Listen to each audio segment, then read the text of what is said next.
सनातन अमर आत्मा परमात्मा रूपले आनन्द मात्रामा सबै सधैँ रहिरहनलाई आत्मज्ञानको दैनिक प्रवचन कार्यक्रम अखण्ड सुख अद्वैत प्रदीप बलराम जीसी सरस्वतीको साथमा हरेक दिन दिउँसो 1:45 बजेदेखि।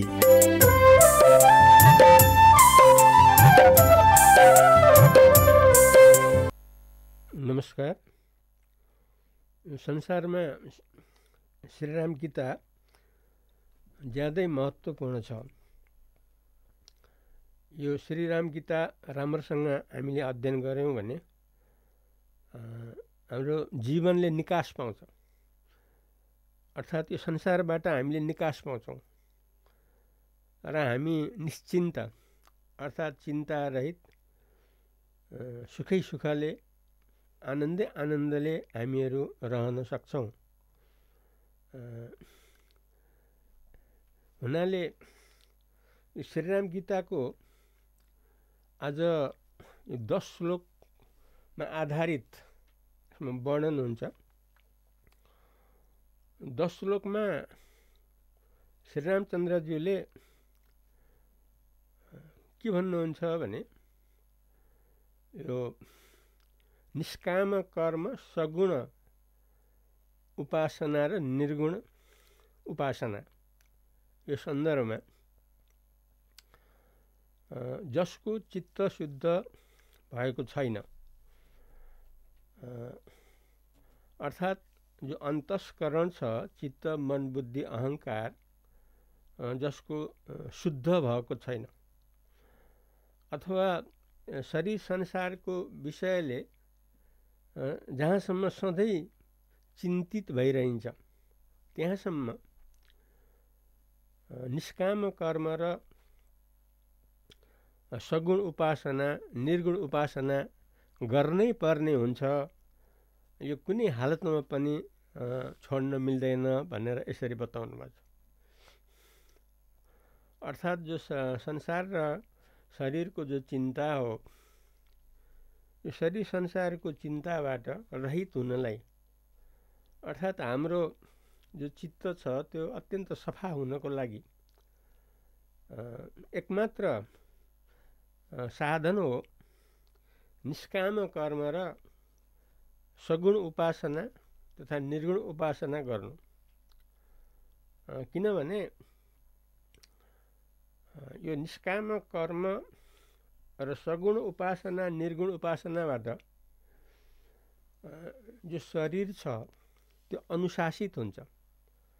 आफ्नो बाटोमा, आफ्नो ठिक बाटोमा शरीरको सञ्चालन हुन्छ भने इन्द्रियहरू जो छ त्यो पनि आफ्नो ठिक बाटोमा हिँड्न सक्छन्, अर्थात् राम्रो कुरामा मात्रै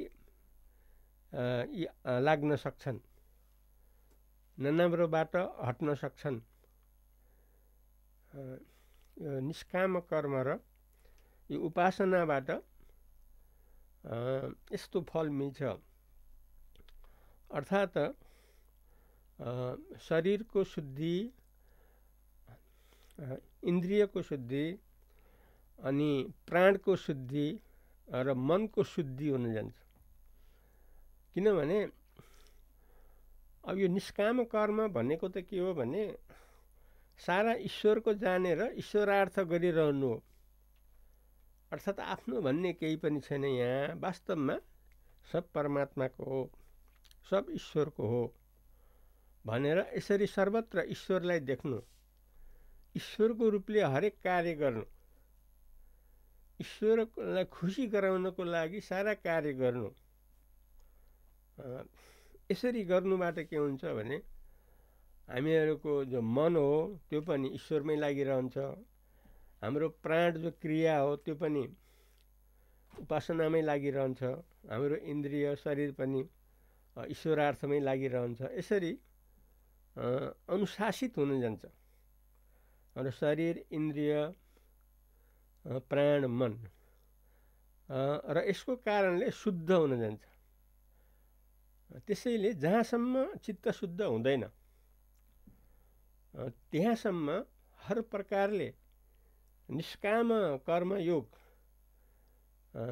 साथै सगुण उपासना र निर्गुण उपासना गर्नै पर्ने हुन्छ, हर हालतमा गर्नै पर्ने हुन्छ। यो किन भन्दाखेरि चिन्ता नियन्त्रणको लागि, चित्त नियन्त्रणको लागि, आफ्नो सदा सुख शान्तिको लागि, आफ्नो ठोस आधार पाउनको लागि। किनकि ईश्वर त सबै कुरा हो, सब कुछ हो, सदाकालीन हो र सबैको वास्तव स्वरूप पनि हो। त्यसैले यो चित्त शुद्धि अर्थात् हरेक प्रकारको शुद्धिको लागि निष्काम कर्मयोग, सगुण उपासना, निर्गुण उपासना हर हालतमा गरेकै हुनुपर्छ भनिकन श्रीरामचन्द्रज्यूले 10 श्लोकमा बताउनुहुन्छ भने 10औं श्लोकमा फेरि अर्को प्रसङ्ग के बताउनुहुन्छ भने जसको चित्त शुद्ध भइसकेको छ, जसको अब शरीर, इन्द्रिय, प्राण, मन एकदम शुद्ध रूपमा, एकदम अनुशासित रूपमा जो रहिएको हुन्छ र यो संसार रूपी मल र विक्षेपबाट जो रहित भइन्छ, यो विषयलाई मल भनेको छ। यो संसार रूपी विषय, शरीर रूपी विषयलाई मल भन्छ। यसबाट विक्षेप आइरहन्छ, यो भएन, ऊ भएन, त्यो भयो, फेरि अरू गर्नु पर्यो, यो भएन, यस्तो धेरै कुराहरू आइगर्छ। त्यसकारणले अब यो जो छ चित्त जसको शुद्ध भइसकेको छ, चित्त जसको अत्यन्त शान्त भइसकेको छ भने यस्ताको लागि फेरि यो निष्काम कर्म, सगुण उपासना, निर्गुण उपासना गर्नुको आवश्यकता हुँदैन भन्नुभएको छ फेरि त्यही श्लोकमा। किनभने त्यो चित्त शुद्धिको कार्य त भइसकेको छ। साधकबाट अनेक साधना गर्नुबाट, निष्काम कर्म र सगुण र निर्गुण उपासना दीर्घकाल गर्नुबाट, धेरै अभ्यास गर्नुबाट ती अभ्यासको फलस्वरूप त चित्त त शुद्ध भइसकेको छ। अर्थात् संसार र संसारको विषयपट्टि त जाँदैन, खालि ईश्वरपट्टि मात्रै जान्छ। र आफ्नो जो चित्त छ त्यो ज्यादै शुद्ध छ, केवल ईश्वरमा रहिराखेको छ। यस्तो स्थिति भइसकेको लागि भने यो अरू साधनको आवश्यकता देखाइएको छैन। केवल ज्ञानमा रहनु नै पूर्ण साधन हो भनिएको छ। ज्ञानमा रहनु भनेको, ज्ञान त चैतन्य वस्तु हो। ज्ञान भनेको त केवल आत्मा हो अथवा केवल परमात्मा हो, केवल शुद्ध चैतन्य हो, केवल सच्चिदानन्द हो ज्ञान भनेको त। अब यो सच्चिदानन्द प्राप्तिको लागि, परमात्मा प्राप्तिको लागि परमात्मा भन्दा अर्को साधनको त आवश्यकता परेन। अब चित्त अशुद्धिको कारणले सुरुमा निष्काम कर्म, सगुण उपासना, निर्गुण उपासना यद्यपि सुरुमा आवश्यकता थियो। अब ती सबै अभ्यासबाट चित्त शुद्ध भइसकेपछि अब केवल परमात्मामा रहिरहनको लागि अब परमात्मादेखि अर्को साधन चाहिँदैन परमात्मामा बदलिनको लागि। त्यसैले यस्तो अवस्थामा आफू अन्तर्मुख भएर अर्थात् भित्र हृदयतिर फर्केर अनि आफ्नो चित्त अचलपूर्वक, स्थिरपूर्वक यसरी भित्र रहेको चैतन्यको निरन्तर अनुभव अर्थात् ज्ञानको निश्चित रूपले अनुभव, यसमा चाहिँ नि रहिरहनु नै परमात्मा प्राप्तिको लागि परिपूर्ण साधन हो भनिएको छ।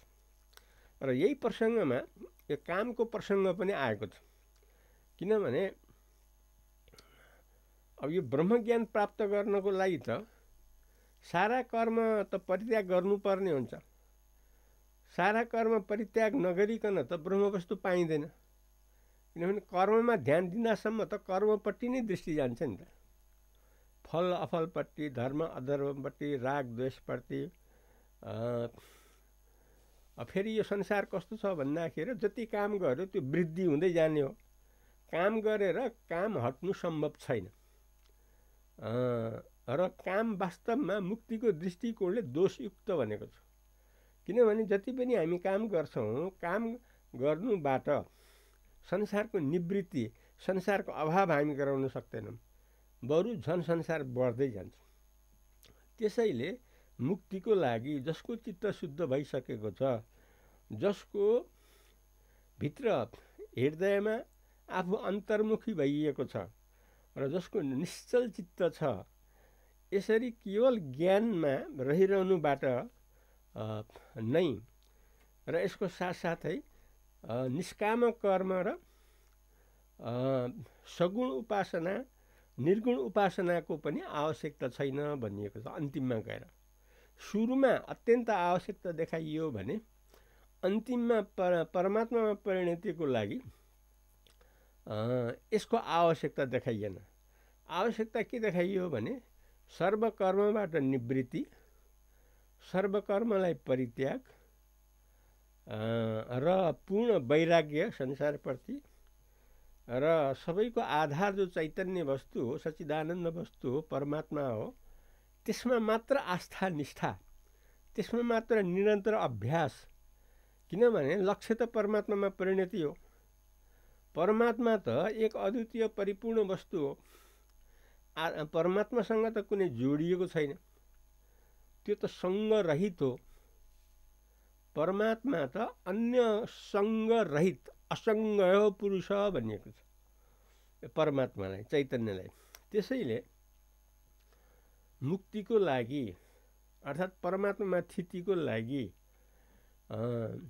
अन्तिममा, साधनहरूको अन्तिममा अर्थात् पहिला निष्काम कर्म, सगुण उपासना, निर्गुण उपासना गर्नुको परिपाकले, त्यसको प्रौढताले, परिपूर्णताले जब केवल चित्त शुद्धिको आधार बन्छ, अर्थात् मल विक्षेप रहित हुन सकिन्छ, अर्थात् संसार भन्ने, शरीर भन्ने विषय रहँदैन र शरीर र संसार विषयको चिन्ता जब रहन्न, जब केवल एक परमात्माको मात्रै भाव रहन्छ, त्यो परमात्माको भावमा, त्यो स्थितिमा मुक्तिको लागि सर्वकर्म परित्याग र सर्व वैराग्य। किनभने संसार र परमात्मा सँगै पाउन त सकिँदैन। संसार त नाशवान हो, परमात्मा अविनाशी हो। अविनाशी परमात्मा पाउनलाई त नाशवान संसारलाई त छोड्नै पर्ने हुन्छ। सत्य पाउनलाई त असत्य छाड्नै पर्ने हुन्छ। जो नाशवान छ, परिवर्तनशील छ, त्यसलाई त असत्य नै भनिन्छ। जो सधैँ रहिरहन्छ, जो आफ्नो वास्तव स्वरूप हो, जो अमर हो, जो परिपूर्ण हो, त्यसलाई नै आफ्नो वास्तव स्वरूप भनिएको छ। त्यही प्राप्तिको लागि नै यो श्रीराम गीताले जोड दिएको छ। अर्थात् ज्ञानशास्त्रले या श्रीमद् भगवद् गीता या अवधूत गीता या अष्टावक्र गीता, अब यिनीहरूले त परमात्मामा उभ्याइदिएको छ सबैलाई। अर्थात् यो नाशवान दोषपूर्ण जो शरीर संसार हो, यसबाट रहित भएर अविनाशी परिपूर्ण परमात्मालाई देखाएर त्यो परमात्मा पनि सबैको वास्तव स्वरूप हो, आफ्नै निजी स्वरूप हो भनेर यसरी सबैको आफ्नो निजी स्वरूप देखाइदिएर त्यसमा परिणतिको लागि नै सारा ज्ञानशास्त्रहरूको लक्ष्य हो। हुनाले यो श्रीराम गीताको 10 श्लोकमा दुईटा प्रसङ्ग, एउटा जहाँसम्म चित्तशुद्धि हुन्न, जहाँसम्म चिन्ताग्रस्त भइन्छ, जहाँसम्म चिन्ताले जितेको छ, त्यहाँसम्म यो निष्काम कर्मयोगपूर्वक अथवा सगुण उपासना, निर्गुण उपासना पूर्वक नै हामीले गरेको हुनुपर्छ आफ्नो दिनचर्या। यसरी गर्नुबाट हाम्रो चित्तशुद्धि हुन्छ, मल विक्षेप रहित हुन्छ र यसरी चाहिँ भएपछि हाम्रो हृदयमा रहेको जो अखण्ड चैतन्य हो, त्यो चैतन्यको साक्षात् अनुभव हुन जान्छ। त्यो चैतन्यको अनुभव गरेर त्यो चैतन्यमा परिणतिको लागि त चैतन्य बाहेक अरू सबैलाई त परित्याग गर्नुपर्ने हुन्छ, अरू सबैलाई त छोड्नै पर्ने हुन्छ। किनभने सदाकालीन त परमात्मा हो। यसरी अब तल्लो तहलाई अर्थात् चिन्ताले जितेको छ भने निष्काम र यो उपासना गर्नै पर्छ। र चित्तलाई हामीले जितिसकेका छौँ भने केवल परमात्माको हामीले अभ्यास गरेर परमात्मामा परिणति भएर हामी अमर रूपमा रहिरहन सक्छौँ। यो आजको प्रसङ्ग। भोलि नयाँ विषय लिएर आउनेछु। तबसम्मलाई अद्वैत प्रदीप बलरामजी सरस्वतीलाई बिदा दिनुहोस्। नमस्कार।